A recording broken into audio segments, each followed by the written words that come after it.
Sasikala versus TTV மறைமுகமான யுத்தம் அது போயிட்டு தான் இருக்குன்னு வச்சுக்கோங்களேன். நீங்கள் அதிமுகவை மீட்பதற்கு அப்படின்னு ஒரு கட்சி ஆரம்பித்த டிடிவி இப்போது அதிமுகவோட கூட்டணி வைக்கிறார். இது சம்பந்தமா யாரும் சசிகலாவுடன் பேசவில்லை.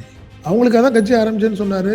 சின்னம்மா வந்துட்டாங்கன்னா அவங்கள்ட்ட கட்சியை கொடுத்துட்டு நான் போயிடுவேன் அப்படின்னு சொன்னவர் யாரு? டிடிவி. இப்படி இருந்தவர் இப்போ என்ன பண்ணிட்டாரு? பாஜகவுடைய அழுத்தத்தின் காரணமாக மீண்டும் எடப்பாடி பழனிசாமியோட போய் கூட்டணியை வைக்கிறாரு. நம்மளுக்கு கிடைச்ச வரைக்கும் லாபம், சசிகலா பற்றி நம்ம ஏன் கோலை பண்ணணும்னு டிடிவியோட நிலைப்பாடு வந்துருச்சு. இது சசிகலா தரப்புக்கு ரொம்ப வருத்தத்தை ஏற்படுத்தி, சசிகலா விஷயம் முடிந்து போன கதைன்னு எடப்பாடி பழனிசாமி சொன்ன வார்த்தை வந்து சசிகலாவுக்கு ரொம்ப உண்டாக போச்சு. அதை கேட்டுக்கிட்டு டிடிவி இருக்கிறது அவங்களுக்கு ரொம்ப கோபமாக இருக்கு. அதிமுக மீட்கிறது எங்கள் வேலை கிடையாதுங்க, நாங்கள் ஒரு கட்சி ஆரம்பிச்சிட்டோம்னு சொல்லிட்டார். இதன் தொடர்ச்சியாக தான் இப்போ சசிகலா அவர் முடிவெடுக்கிறாங்க. 2026 தேர்தலில் தன்னுடைய ஆதரவாளர்களை போட்டியிட வைப்பது அப்படின்னு ஒரு முடிவுக்கு சசிகலா வந்திருக்கிறாங்க. இப்போ நான் வந்து என்னுடைய செல்வாக்கு என்னங்கிறத நான் நிரூபிக்கிறதுக்கு நான் போடுறேன். தென் மாவட்டங்களில் டெல்டாவில் நான் வந்து தனியாக கேண்டிடேட் போடுறேன், பார்ப்போம், நான் பிரச்சாரம் பண்ணுறேன். என்டிஏ கூட்டணியுடைய வெற்றியை பாதிப்பு ஏற்படுத்துவாங்க, அதோட மாற்றமே கிடையாது. சசிகலாவுடைய கோபம் என்னென்னா, அந்த கோபம் நியாயமாக தானே இருக்கும். பேச ஆரம்பித்தாங்கன்னா பதில் சொல்ல முடியாது. எடப்பாடி பழனிசாமி யார் இது வரைக்கும் அந்த அம்மா இதை பற்றி பேசலை. எடப்பாடிக்கு கூட இவ்வளோ துரோகத்துக்கு அப்புறம் கூட எடப்பாடிக்கு விமர்சனம் பண்ணி அவங்க பேசவே இல்லை. நீங்கள் எடப்பாடியையும் டிடிவி விமர்சனம் பண்ணி அவங்க பிரச்சாரம் பண்ண ஆரம்பித்தால் கண்டிப்பாக பெரிய பாதிப்பு இருக்கும். அதிலெல்லாம் மாற்றம் இல்லை. இதற்கு பாஜக அனுமதிக்குமாங்கிறத ஒரு கேள்வி. பட் இப்போ அதிமுகவும் அமமுகவும் ஒன்றாகி நம்மளை வந்து ஒன்றுமே இல்லாமல் ஆக்கணும்னு நினைக்கிறப்போ என்னுடைய பலம் என்ன? நான் வந்து ஜெயலலிதாவோட இருந்த ஒரு 30 வருஷம் 40 வருஷம் இருந்திருக்கிறேன். தமிழக அரசியலில் நான் நல்ல விஷயங்கள் பார்த்துருக்குறேங்கிறது என்னுடைய பலத்தை காட்ட வேண்டிய கட்டாயம் எனக்கு இருக்குது. அதனால் நான் இந்த முறை ஒரு 60 தொகுதியை முடிவு பண்ணுறாங்கன்றாங்க. டெல்டா அண்டு தென் மாவட்டங்கள் 60-80 தொகுதிகளுக்கு வந்து அவங்க கேண்டிடேட் போட போகிறாங்க சசிகலா அப்படின்னு சொல்கிறாங்க. ஆட்டோமேட்டிக்காக சசிகலா வெளியே வந்தால் அதிமுக அமமுகவுக்கு ஒரு பெரிய பாதிப்பு ஏற்படுத்தும். அதனால மாற்றுக்கிறதே கிடையாது.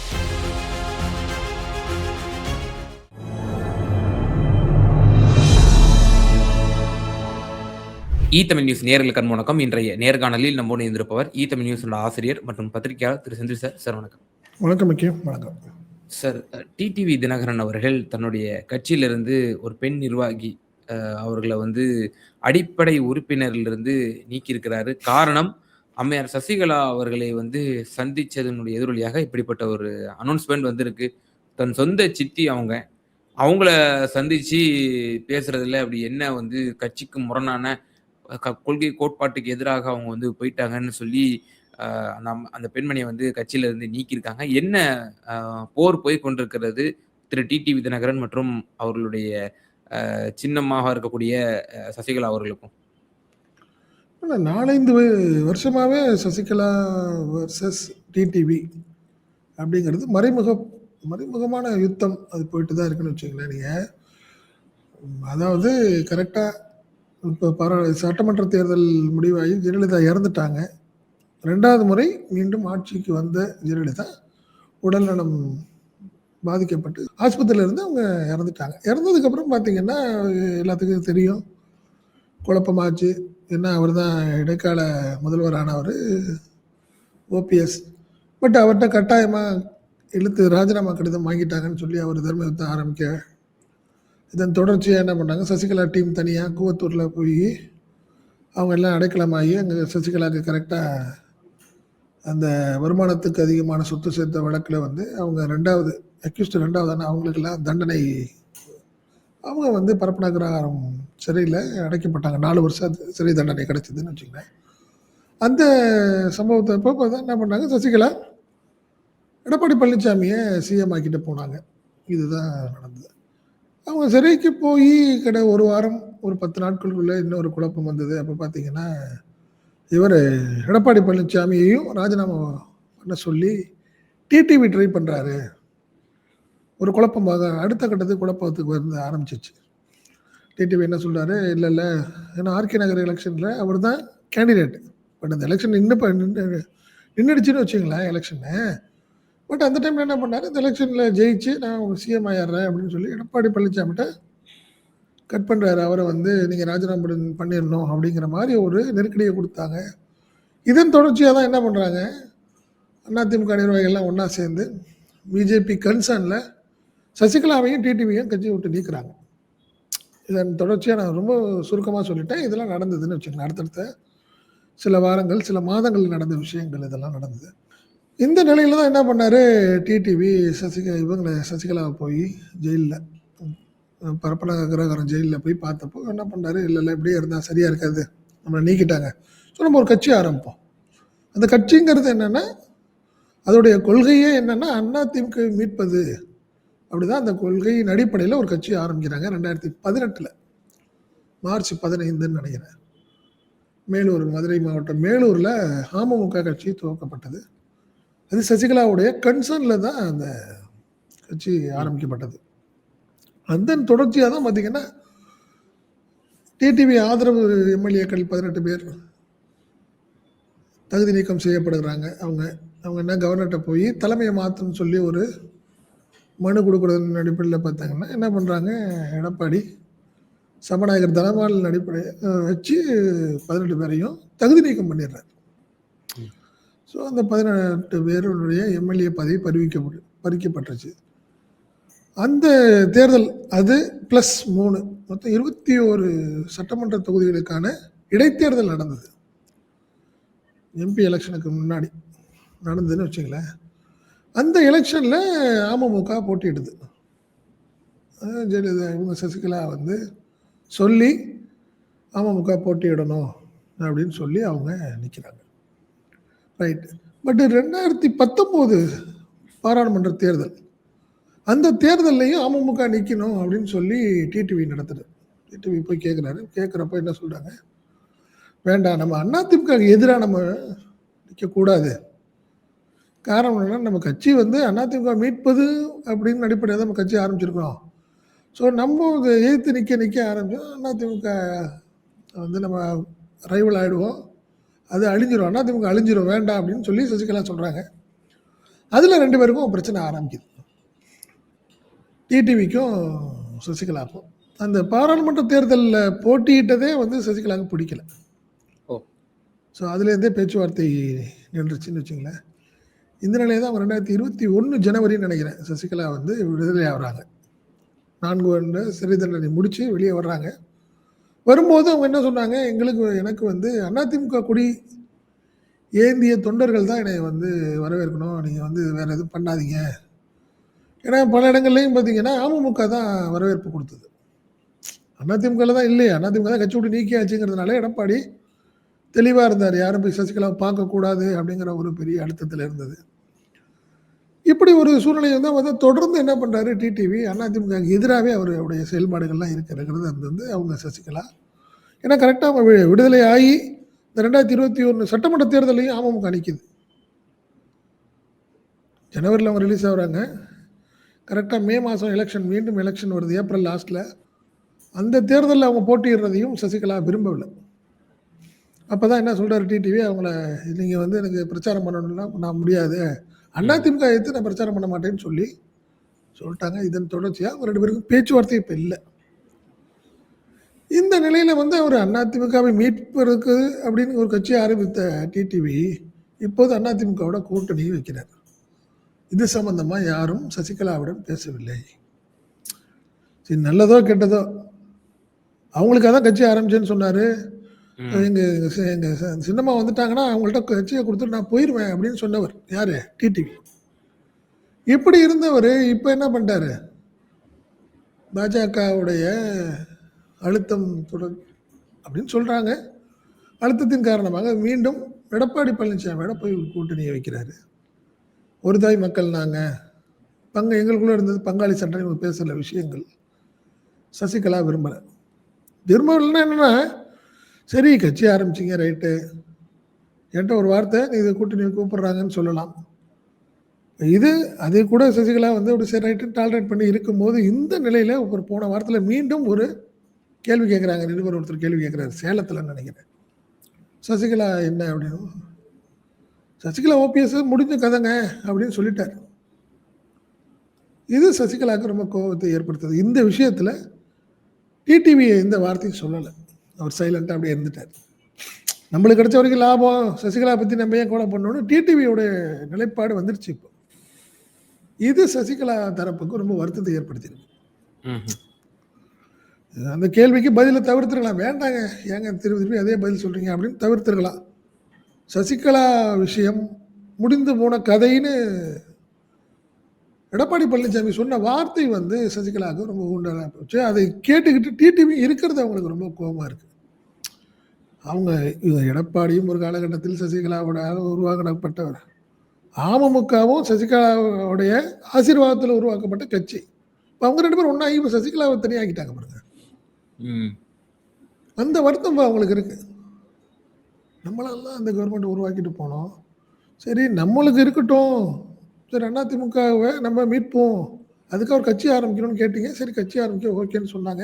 ஃபண்டு முதற்கொண்டு அவங்க ஹெல்ப் பண்ணி குடுத்தாங்கன்னு சொல்றாங்க.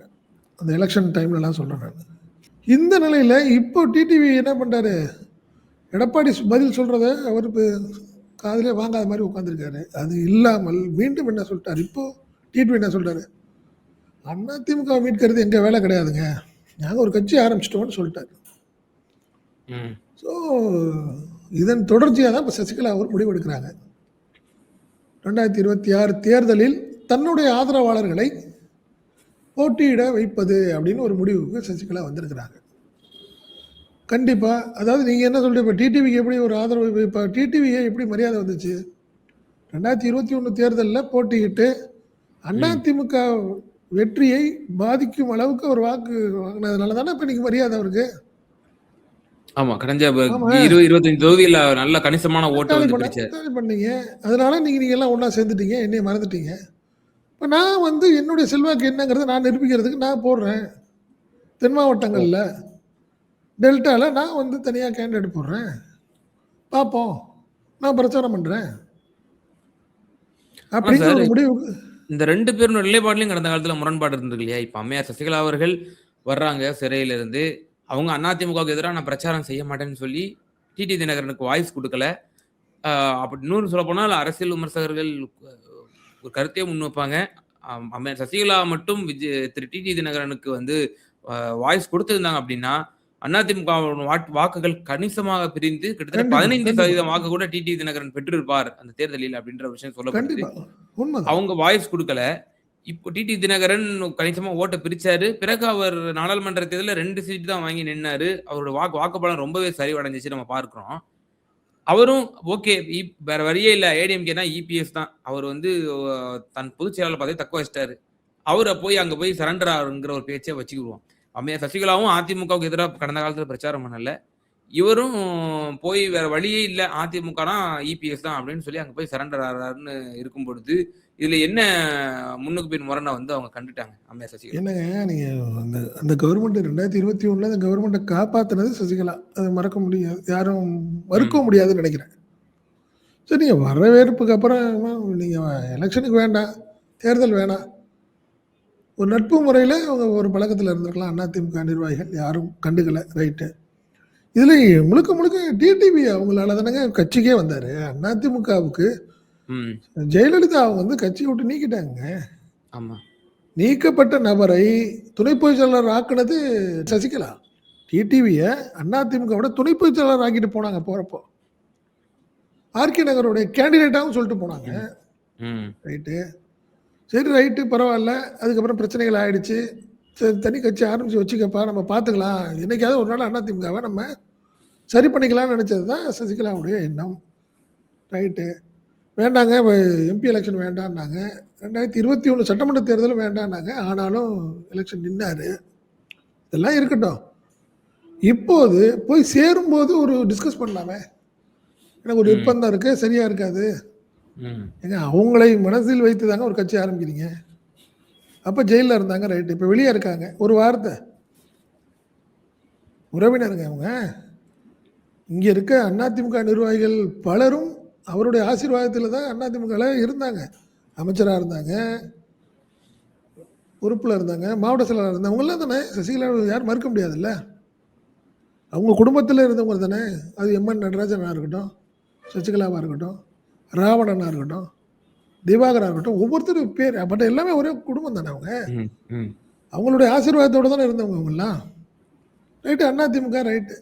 சரி, நீ டிடிவி என்ன ஆரம்பிச்ச? அமமுகங்கிற அடிப்படையில் எனக்காக தானே ஆரம்பிச்ச. இப்போ போய் ஏடிஎம்கேயோட போய் சப்போர்ட் பண்ணுறதா? இல்லை வேறு வழி இல்லை, நான் போகிறேன்னு சொல்கிறது ஒரு வார்த்தை சொல்லிட்டு போயிருக்கலாம்.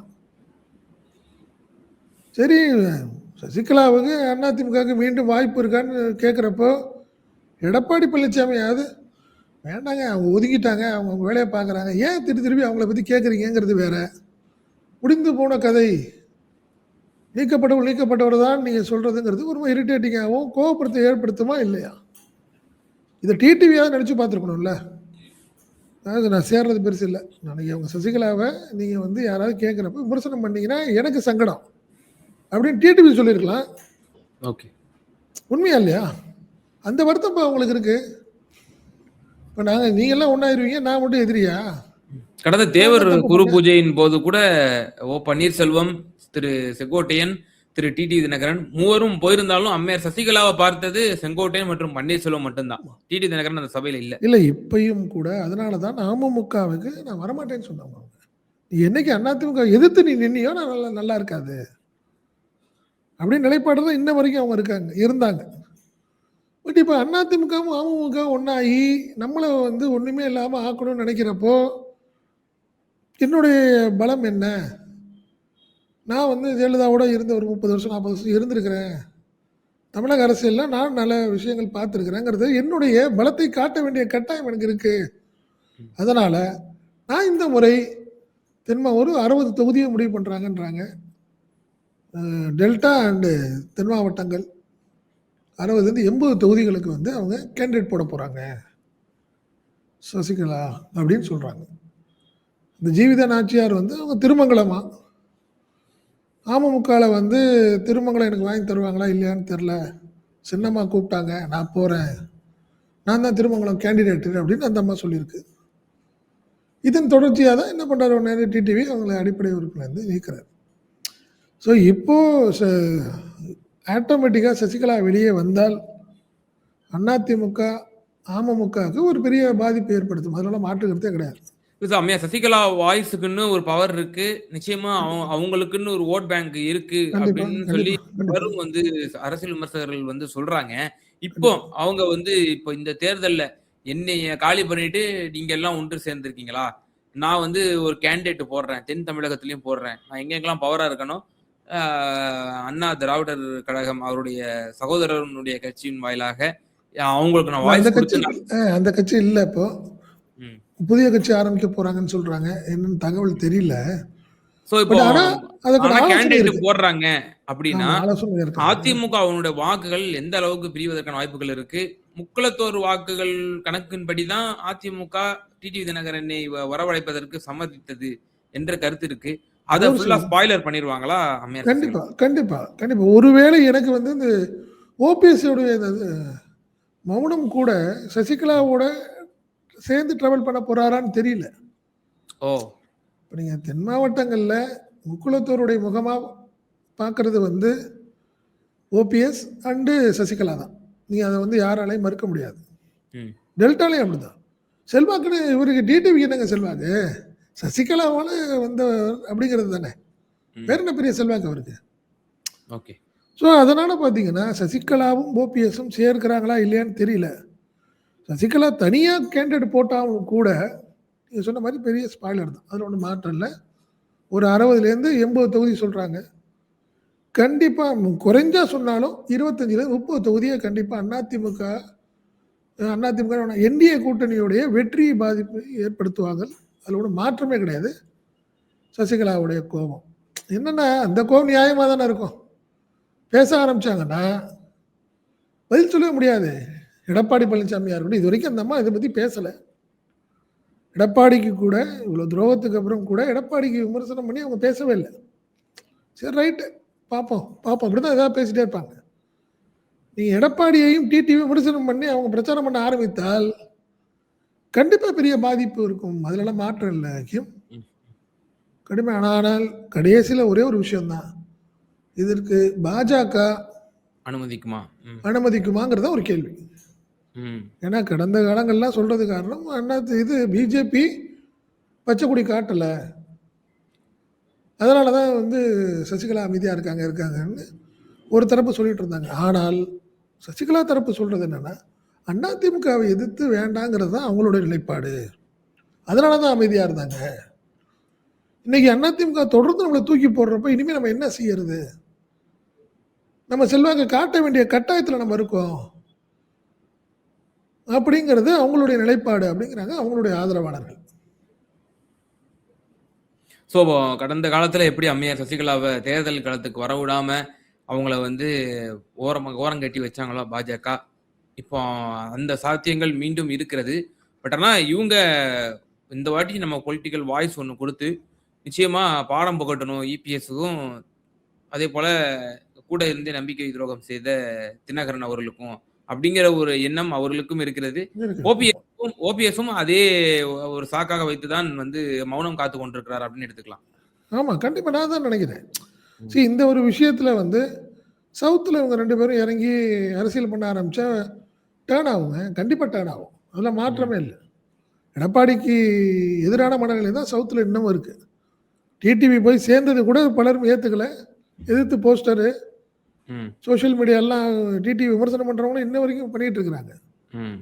இப்படி ஒரு சூழ்நிலையில சசிகலா இறங்கி அவங்க அரசியல் பண்ண ஆரம்பிச்சாங்கன்னா, கண்டிப்பா அதிமுகவுக்கு எதிரான ஒரு சூழ்நிலை தான் வரும் சவுத்துல. மாற்றமே இல்ல. டிடிவி எந்த அடிப்படை எதுக்காக சேர்த்தாரோ யாரு? எடப்பாடி பழனிசாமி. அது காணா போயிடும். அதுல மாற்றமே இல்ல. குளத்தூரை சமாதானப்படுத்தும் அடிப்படையில தானே நீங்க டிடிவிய கொண்டாந்தீங்க. ம். டெல்டாலயும், சவுத்லயும் நம்மளுக்கு ஹெல்ப்பா இருக்கும் அப்படின்னு நினைச்சாரு. சசிகலா வேற மாரி எகென்ஸ்டா பேச ஆரம்பிச்சாங்கன்னா, டிடிவி ஃபேக்டர்லாம் காணா போயிடும்ல. ஓகே. பெரிய ஒரு பாதிப்பு என்டிஏக்கு வரும். அதுலலாம் மாற்று கருத்து கிடையாது. ஸோ ஓபிஎஸ் அவர்கள் காத்துக் கொண்டிருப்பது அம்மையார் சசிகலா அவர்களுடைய அந்த மூவுக்காக. அப்படி ஒரு வாய்ஸ் கொடுக்கிறார்கள் என்று சொன்னால், ஓபிஎஸும் அதில் கரை சேர்ந்து தினகரன் மற்றும் எடப்பாடி பழனிசாமி ஆகியோருக்கு இந்த தேர்தலில் பாடம் புகட்டி பெரும் பின்னடைவை ஏற்படுத்தினால், அவர்களே தேர்தலுக்கு பிறகு காம்ப்ரமைஸுக்கு தானாக முன் வருவார்கள் என்ற ஒரு கணக்கு இருக்கிறது என்ற ஒரு டீட்டெயில்டான அனாலிசிஸ எங்க நேயர்களுக்கு ரொம்ப தெளிவா பகிர்ந்தீங்க. ரொம்ப நன்றி. நன்றி. நன்றி.